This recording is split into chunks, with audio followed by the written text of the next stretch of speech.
Hello students, good morning. मैं रजनीश ओझा आपका स्वागत करता हूं हमारे वेदू और स्मार्ट लर्निंग ऐप पे, है ना। हम लोग क्या कर रहे थे, क्लास 10th का रिवीजन सीरीज सीबीएसई टर्म 2 के एग्ज़ाम के लिए, और मैं आपके लिए लेके आया हूं इलेक्ट्रिक करंट के प्रीवियस ईयर क्वेश्चंस। अभी अभी हमने इलेक्ट्रिक करंट चैप्टर ख़त्म किया है, तो इस चैप्टर से पूछे गए कुछ क्वेश्चंस और कुछ इंपॉर्टेंट क्वेश्चंस हम लोग यहाँ पे कर लेंगे, ठीक है। तो चलिए स्टार्ट करते हैं अपने पहले क्वेश्चन से। Name the device which helps to maintain PD cross a conductor. Name device which helps to maintain the PD cross a conductor, ठीक है। तो आपको याद होगा इलेक्ट्रिक सेल, क्या इलेक्ट्रिक सेल। और अगर हम बहुत सारे सेल्स को कंबाइन कर दिए, इलेक्ट्रिक सेल्स को एक साथ कंबाइन कर दिए, तो वो क्या बन जाता है, बैटरी, है ना। इलेक्ट्रिक सेल्स और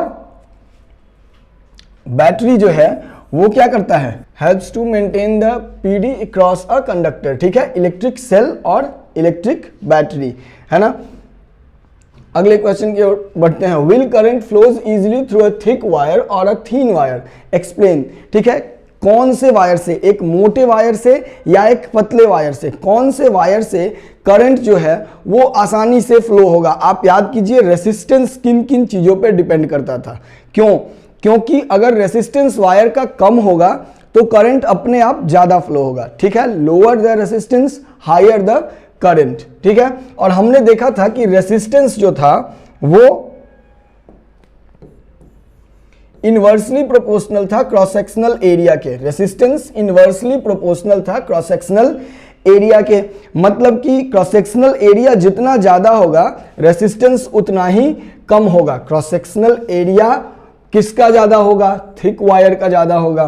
तो थिक वायर का क्रॉस सेक्शनल एरिया ज्यादा होगा और थीन वायर का क्रॉस सेक्शनल एरिया कम होगा, इसलिए थिक वायर से करंट इजीली फ्लो होगा। थिक वायर से करंट क्या होगा, इजीली फ्लो होगा, ठीक है। कोई दिक्कत है नहीं। अब हम लोग देखते हैं अगला क्वेश्चन, है ना। थोड़े पहले हम लोग शुरू में आसान क्वेश्चंस करते हैं, फिर धीरे धीरे हम अपना लेवल बढ़ाएंगे। विच एमंग आयरन और mercury is better conductor given, resistivity दिया हुआ है, आयरन की रेसिस्टिविटी दी हुई है और रेसिस्टिविटी दी हुई है मर्क्यूरी की, है ना। और पूछ रहा है कि कौन दोनों में बेटर कंडक्टर है, ठीक है। तो आपको याद होगा रेसिस्टेंस क्या होता है, R is equal to rho L upon A, और ये रो जो है ये हमारी रेसिस्टिविटी है ना, ये रेसिस्टिविटी है। तो रो जितनी ही कम होगी R का वैल्यू क्या होगा, उतना ही कम होगा। रो की वैल्यू जितनी कम होगी R का वैल्यू उतना ही कम होगा, और रेसिस्टेंस कम मतलब कि कंडक्टर अच्छा, ठीक है। अब देखेंगे हम आयरन की रेसिस्टिविटी जो है वो मर्क्यूरी की रेसिस्टिविटी से काफी कम है।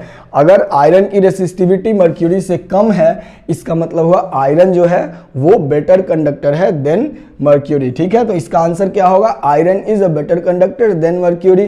Why, because resistivity of iron is very small compare to that of mercury, and lower the resistivity lower the resistance, ठीक है।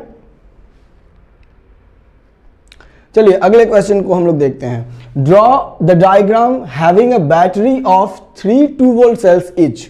हमारे पास क्या है, 3 बैटरीज है 2 वोल्ट सेल के, ठीक है। एक 5 ओम का, एक 8 ओम का और एक 12 ओम का 12 ओम का रेसिस्टर है, एक प्लग की है, सारे के सारे सीरीज में कनेक्टेड हैं, ठीक है। हमको डायग्राम ड्रॉ करना है। पहले हम बड़े आराम से अपनी 3 बैटरीज ड्रॉ कर लेंगे, ठीक है, 3 सेल्स, सॉरी। तो ये हो गई हमारी बैटरी जिसमें 3 2 वोल्ट के सेल्स हैं, यानी कि टोटल कितना हुआ, 2 वोल्ट इंटू 3 6 वोल्ट। कोई प्रॉब्लम है नहीं। अब फिर हम क्या करेंगे, ये हमारा पॉजिटिव टर्मिनल है जो थोड़ा बड़ा जाएगा, पॉजिटिव टर्मिनल को हम थोड़ा बड़ा रखते हैं, नेगेटिव टर्मिनल को थोड़ा सा छोटा। इसके बाद हम क्या करेंगे, अपने तीनों रेसिस्टर्स ड्रॉ कर लेंगे। पहला रेसिस्टर,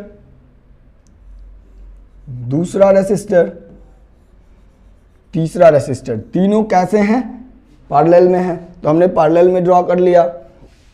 और इन सबसे जुड़ी हुई है एक की, प्लग की, है ना।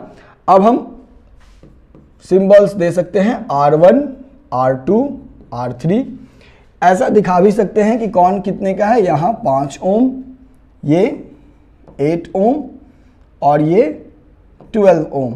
हम यहाँ की को K से भी डिनोट कर सकते हैं, कोई दिक्कत है। डायग्राम ड्रॉ करने के क्वेश्चंस आपसे बोर्ड में पूछे जा सकते हैं, तो आप डायग्राम्स प्रैक्टिस करके जाएंगे एग्जाम देने, है ना। सीधे डेफिनेशन से रिलेटेड क्वेश्चंस भी पूछे जा सकते हैं। Define Ohm's law, define resistivity, है ना, व्हाट इज इलेक्ट्रिक करंट, या 1 एम्पियर करंट को डिफाइन करो, ठीक है। तो ये सारे डेफिनेशंस आप रट के जाएंगे।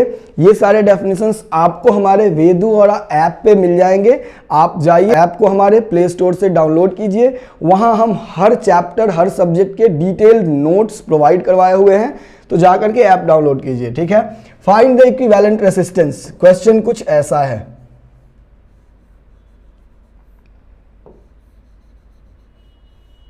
और ये सारे के सारे पूछे हुए क्वेश्चंस हैं। देखिए ये सीबीएसई 2008 का पूछा हुआ क्वेश्चन है ना। थोड़ा नंबर चेंज हो सकता है। सारे के सारे रेसिस्टर्स कितने हैं? 6 ओम के हैं। आपको इक्विवेलेंट रेसिस्टेंस बताना है, ठीक है, कोई प्रॉब्लम नहीं है। ये हमारा जो रेसिस्टर है, अगर हम इनको अपने एक हाइपोथेटिकल बैटरी से या सेल से कनेक्ट कर दें, क्या होगा? करंट जो यहां से जाएगी, पहले 6 ओम रेसिस्टर से पास करेगी, फिर यहां ऐसे इस कॉम्बिनेशन से पास करेगी। क्लियर? तो ये जो दोनों हमारे रेसिस्टर्स हैं, इसको हम R2 मान लेते हैं और इसको R3 मान लेते हैं। ये हो गया हमारा R1। ये R2 और R3 जो हैं वो सेम 2 पॉइंट्स के बीच कनेक्टेड हैं, इस पॉइंट और इस पॉइंट के बीच। याद कीजिए डेफिनेशन से, सेम 2 पॉइंट्स के बीच कनेक्टेड है तो वो पैरेलल कॉम्बिनेशन में होगा, है ना। तो ये दोनों हमारे पैरेलल कॉम्बिनेशन में हैं, ठीक है। और इन दोनों के साथ ये 6 ओम जो है ये सीरीज कॉम्बिनेशन में है ना। ये दोनों पैरेलल और ये 6 ओम जो है वो सीरीज कॉम्बिनेशन में है। एक बार इस चीज को एनालाइज कर लेने के बाद हम क्या करेंगे, अब क्वेश्चंस को हम सॉल्व करने की कोशिश कर सकते हैं, ठीक है। कैसे? इन दोनों का इक्विवेलेंट निकालेंगे, equivalent of R2 and R3, R2 and R3 कैसे निकलेगा? 1/R इक्विवेलेंट, पैरेलल का फॉर्मूला लगाएंगे, 1/R1 प्लस 1/R2। या आप डायरेक्ट कर सकते हैं, दो अगर रेसिस्टर्स R1 R2 के पैरेलल में हैं तो आप सीधे लिख सकते हैं R1 R2 upon R1 plus R2, है ना। तो इससे आप करेंगे तो क्या हो जाएगा? आप कैलकुलेट करेंगे तो 6 ओम के दो रेसिस्टर्स का इक्विवेलेंट आएगा 3 ओम। कितना आएगा? 3 ओम्स इक्विवेलेंट आएगा इन दोनों का, है ना। और इसके साथ ये हमारा 6 ओम सीरीज में है, तो जो इक्विवेलेंट रेसिस्टेंस होगा वो क्या होगा? 6 + 3 यानी कि 9 ओम्स इक्विवेलेंट रेसिस्टेंस होगा। कैसे? ये दोनों पैरेलल में थे, इनका इक्विवेलेंट हमने निकाला कितना? 3 ओम, और उसके साथ 6 ओम सीरीज में था, हमने ऐड करके निकाल दिया 9 ओम, ठीक है। चलिए अगला क्वेश्चन हम देखते हैं। An electric lamp of 100 watt, a toaster of resistance 50 ohm and water filter of resistance 500 ohm are connected in parallel to a 220 volt source. What is the resistance of an electric iron connected to the same source that takes as much current as all the 3 appliances and what is the current through it? ये NCERT का question है, काफी important question है, आपके exam में ऐसे questions पूछे जा सकते हैं, ठीक है। तो हम देखते हैं ये कैसे होगा। फिर से हमारे पास एक लैंप है जो 100 वाट का है, लैंप का पावर दिया हुआ है। टोस्टर जो है वो 50 ओम टोस्टर का रेसिस्टेंस दिया हुआ है, और वाटर फिल्टर का भी रेसिस्टेंस दिया हुआ है। तीनों कनेक्ट किए गए 220 वोल्ट सप्लाई से। अब वापस एक इलेक्ट्रिक आयरन कनेक्ट किया गया, इन तीनों को हटा के, तो देखा गया कि वो सेम करंट ड्रॉ करता है ना। तो आपको बताना है कि वो कितना करंट ड्रॉ करेगा, ठीक है। तो हम क्या करेंगे, अगर इन तीनों का रेसिस्टेंस निकाल के और इक्विवेलेंट रेसिस्टेंस निकाल दें, हमारे पास पोटेंशियल है, पोटेंशियल डिफरेंस है सोर्स का, इक्विवेलेंट रेसिस्टेंस आ जाएगा इनका, वहां से हम करंट निकाल लें, तो क्वेश्चन बोल रहा है कि सेम करंट ही इलेक्ट्रिक आयरन ड्रॉ करता है, तो क्या होगा, करंट पता चल जाएगा। प्रॉब्लम यह है कि इसमें केवल इलेक्ट्रिक पावर दिया हुआ है ना, तो पावर से हम कैसे रेसिस्टेंस निकालेंगे, तो हमको पता है पावर का फॉर्मूला क्या होता है, V स्क्वायर अपॉन R, ठीक है, P is equal to V square upon R। P कितना दिया हुआ है 100 watt is equal to V square यानी कि 220 इंटू 220 बाई रेसिस्टेंस यानी कि R। हम क्या करेंगे, यहां से R निकालेंगे, जो आ जाएगा 220 इंटू 220 डिवाइडेड बाई 100। यहां से हम काटेंगे, आ जाएगा कितना 484 ओम। तो इसका रेसिस्टेंस कितना आ गया 484 ओम, ठीक है। 22 का जो होगा वो कितना होगा 484 ओम, है ना। बाकी दोनों रेसिस्टेंसेस हमको पता है, बाकी दोनों रेसिस्टेंस पता है, तो अब हम निकालेंगे इनका क्या इक्विवेलेंट। अब चूंकि सारे के सारे पैरेलल में कनेक्टेड हैं, तो होगा क्या 1 by R equivalent is equal to 1 by R1 plus 1 by R2 plus 1 by R3, ठीक है। 1 बाई 484 प्लस 1 बाई, पिछले स्क्रीन से याद कीजिए कितना है 500 और 50 प्लस 1 बाई 500 प्लस 1 बाई 50, है ना।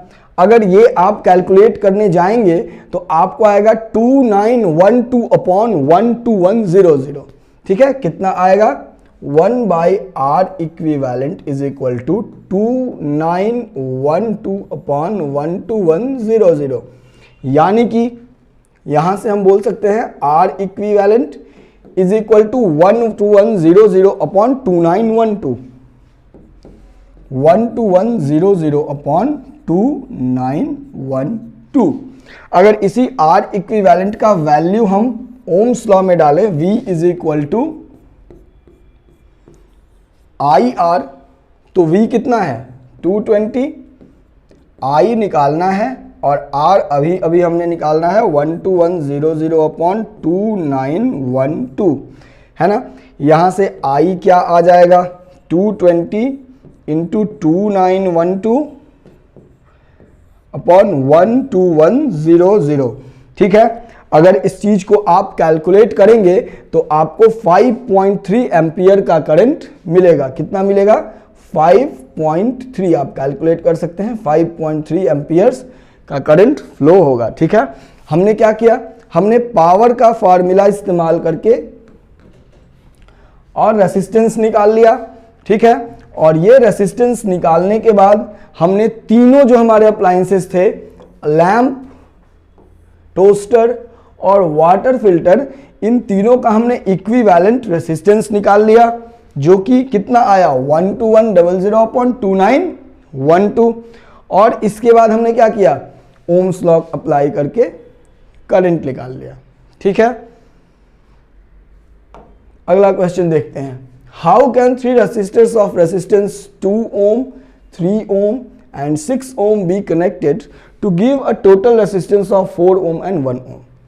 थोड़ा सा एनालिसिस करके इस क्वेश्चन को बनाएंगे। हमारे पास तीन रेसिस्टर्स हैं, 2 ओम, 3 ओम और 6 ओम के, है ना। 2 ओम, 3 ओम एंड 6 ओम। लाना कितना है 4 ओम और 1 ओम। अब हम देखेंगे अगर इनमें से हम 6 ओम के साथ किसी को पैरेलल सीरीज करते हैं तो वो 6 से हाई हो जाएगा, मतलब 6 के साथ किसी को सीरीज नहीं कर सकते। 6 जब भी कनेक्ट होगा तो पैरेलल में। ऐसे हमको एनालाइज करना होगा कि कैसे हम कंबाइन करें। 2 को पैरेलल में रख सकते हैं, 1 को सीरीज में रख सकते हैं, सबको सीरीज में डाल सकते हैं, सबको पैरेलल में डाल सकते हैं। तो हम ऐसे मन में सोचेंगे, एनालाइज करके देखेंगे। और एक हमेशा ध्यान रखेंगे कि जब सीरीज में हम 2 रेसिस्टर्स को कंबाइन करते हैं तो जो इक्विवेलेंट रेसिस्टेंस आता है वो दोनों से ज्यादा आता है, और पैरेलल में जब हम रखते हैं तो दोनों से कम आता है, ठीक है। तो पहला में 4 ओम चाहिए, पहले क्वेश्चन में 4 ओम इक्विवेलेंट चाहिए, तो इतना तो तय है कि हमारा 6 ओम जो है वो पैरेलल में कनेक्ट होगा। अब किसके साथ कनेक्ट होगा, तो 3 ओम के साथ इसको पैरेलल में कनेक्ट करके देख लेते हैं। 1/R equivalent is equal to 1/3 plus 1/6 है ना, 2 प्लस 1 यानी कि 3/6। यहां से आ गया R इक्विवेलेंट कितना, 2 ओम का। ठीक है, मतलब इन दोनों को अगर हम सीरीज में कनेक्ट करेंगे तो इनका इक्विवेलेंट कितना आएगा, 2 ओम। सॉरी, पैरेलल में कनेक्ट करेंगे तो इन दोनों को पैरेलल में कनेक्ट करेंगे तो इनका इक्विवेलेंट कितना आएगा, 2 ओम। और इसके साथ अगर इस 2 ओम को सीरीज कर देंगे तो ओवरऑल इक्विवेलेंट हमारा रेसिस्टेंस आ जाएगा 4 ओम। तो कैसे कनेक्ट होगा, ये हमारा कनेक्शन कुछ ऐसे होगा, ये 3 ओम, ये 6 ओम और उसके साथ ये 2 ओम है ना, ये दोनों पैरेलल में और 2 ओम सीरीज में। समझ गया, बिल्कुल ही आसान क्वेश्चन था, बस थोड़ा सा आपने एनालाइज किया और क्वेश्चन बन गया। 1 ओम चाहिए इक्विवेलेंट। अब हम क्या सोचेंगे कि यहां तो हमारे सबसे छोटे रेसिस्टर से भी कम रेसिस्टेंस चाहिए, तो यहां हम क्या करेंगे कि सीरीज के बारे में तो सोच भी नहीं सकते, तीनों को हम पैरेलल में अप्लाई करेंगे। तीनों को पैरेलल में अप्लाई करेंगे तो क्या आएगा, 1/R equivalent is equal to 1/R1 plus 1/R2 plus 1/R3 यानी कि 1/2 प्लस 1/3 प्लस 1/6। ये कैलकुलेट करके हम लाएंगे कितना, 6/6 यानी कि 1। तो यहां से R इक्विवेलेंट क्या आ गया, 1 ओम। ठीक है, तो पहले क्वेश्चन का आंसर क्या होगा कि 3 ओम और 6 ओम पैरेलल में कनेक्ट होंगे, उनके साथ 2 ओम को सीरीज में कनेक्ट किया जाएगा। ठीक है, दूसरे का होगा तीनों ही पैरेलल में कनेक्ट किए जाएंगे। और ये आपका जो क्वेश्चन है ये सीबीएसई 2012 बोर्ड में पूछा हुआ क्वेश्चन है ना। तो आप ऐसे बिल्कुल एनालाइज करके कॉन्सेप्ट्स को दिमाग में रख के, ध्यान में रख के अगर बनाएंगे, क्वेश्चंस बड़े आराम से बन जाएंगे। ठीक है, अगला क्वेश्चंस देखते हैं। 2 लैंप्स रेटेड 100 वाट एट 220 वोल्ट है ना। एक लैंप की रेटिंग क्या है, 100 वाट, जो 220 वोल्ट पे ऑपरेट होगा। ठीक है, और 60 वाट दूसरे लैंप की रेटिंग है, 60 वाट अगर वो 220 वोल्ट पे ऑपरेट होता है। तो दोनों कनेक्ट किए गए पैरेलल में एक इलेक्ट्रिक मेंस सप्लाई से। ठीक है, और कितना पूछ रहा है आपसे, कितना करंट ड्रॉ होगा। ठीक है, अगर सप्लाई 220 वोल्ट की हो, कितना करंट ड्रॉ होगा अगर सप्लाई 220 वोल्ट की हो। ठीक है, डायग्राम से समझ सकते हैं, ये हमारा एक लैंप है, ये हमारा दूसरा लैंप है, दोनों कनेक्ट हुए हैं कितने से, 220 वोल्ट की सप्लाई से। ठीक है, इसका पावर दिया हुआ है 100 वाट डेजिग्नेटेड एट 220 वोल्ट। मतलब अगर ये 220 वोल्ट पे ऑपरेट होगा तो 100 वाट पावर इस्तेमाल करेगा, है ना। अगर इससे कम वोल्टेज पे ऑपरेट होगा तो पावर चेंज हो सकता है। देखिए, अगर वोल्टेज चेंज हुआ पावर चेंज हो जाता है ना। लेकिन क्या चेंज नहीं होता है, तो रेसिस्टेंस नहीं चेंज होता है। याद रखना है, ऐसे क्वेश्चंस में रेसिस्टेंस पे ही आगे बढ़ते हैं, है ना। रेसिस्टेंस नहीं चेंज होता है, पावर चेंज होता है, वोल्टेज चेंज होता है। ठीक है, 2 लैंप्स हैं, एक 100 वाट 220 वोल्ट पे रेटेड है, दूसरा 60 वाट 220 वोल्ट। ठीक है, यहां से हम दोनों का रेसिस्टेंस निकालने की कोशिश करेंगे। ठीक है, इसके रेसिस्टेंस के लिए हम यूज करेंगे P is equal to V square upon R वाला फॉर्मूला। यहां से R क्या आ जाएगा, वी स्क्वायर अपॉन P, यानी कि 220 इंटू 220 अपॉन 100 जो आएगा 484 ओम, है ना। तो पहले का रेसिस्टेंस हमने निकाल लिया, अब हम दूसरे का निकालेंगे। P is equal to V square upon R2, तो R2 is equal to V square upon P, यानी कि 220 इंटू 220 अपॉन पावर कितना है 60, है ना। और इसको हम जब कैलकुलेट करेंगे 220 अपॉन 220 बाई 60, तो ये कितना आएगा, ये आएगा 7 ohms आप कैलकुलेट कर सकते हैं, मैंने आपके लिए पहले ही कैलकुलेट करके रख लिया है ना।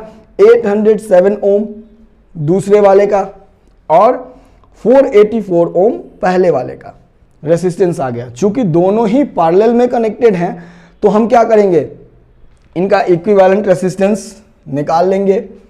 तो 1/484 प्लस 1/807 यानी कि R equivalent is equal to क्या आ जाएगा, 484 इंटू 807 बाई 484 प्लस 807 है ना। ये आ गया इक्विवेलेंट रेसिस्टेंस का वैल्यू। अब आप V is equal to I R या I is equal to V by R करेंगे और आपका काम हो जाएगा बिल्कुल फिनिश। ठीक है, मैं आपके लिए छोड़ रहा हूं, आप ये कैलकुलेट करके और बताएंगे कि I कितना आता है ना। कमेंट में आप I का वैल्यू लिखेंगे जो कितना हो जाएगा 220 बाई 484 मल्टीप्लाइड 807 बाई 484 प्लस 807। ये कैलकुलेशन मैं आपके लिए छोड़ता हूं, आप कैलकुलेट करेंगे और कमेंट में बताएंगे करंट कितना आया। ठीक है, तो ये कुछ क्वेश्चंस हमने देखे। मैं आपके लिए कुछ क्वेश्चंस छोड़ रहा हूं जिनको आप सॉल्व करेंगे और बनाएंगे। What is electrical resistivity of a material, definition based question है। What is its unit, describe the factors that affect the resistance of a conductor. आप क्या करेंगे, आप स्क्रीन को फ्रीज करेंगे, वीडियो को पॉज करेंगे, क्वेश्चन को अटेम्प्ट करेंगे और सॉल्यूशंस को कमेंट में बताएंगे, है ना। What is the minimum and maximum resistance can be obtained from two resistors having 4 ohm resistance each, है ना। काफी इंपॉर्टेंट क्वेश्चन है, इसको भी आप अटेम्प्ट करेंगे, कॉन्सेप्ट इस्तेमाल करेंगे, बड़े आराम से बन जाएगा। ठीक है, तो आप क्वेश्चंस बनाइए, प्रैक्टिस कीजिए, जितना प्रैक्टिस करेंगे ना आपके लिए उतना ही सही है, क्योंकि कहा जाता है ना practice makes a man perfect. ठीक है, तो क्वेश्चंस बनाइए, हम आपके साथ आपकी तैयारी में आपकी मदद करेंगे वेदू और स्मार्ट लर्निंग ऐप पे। Thank you.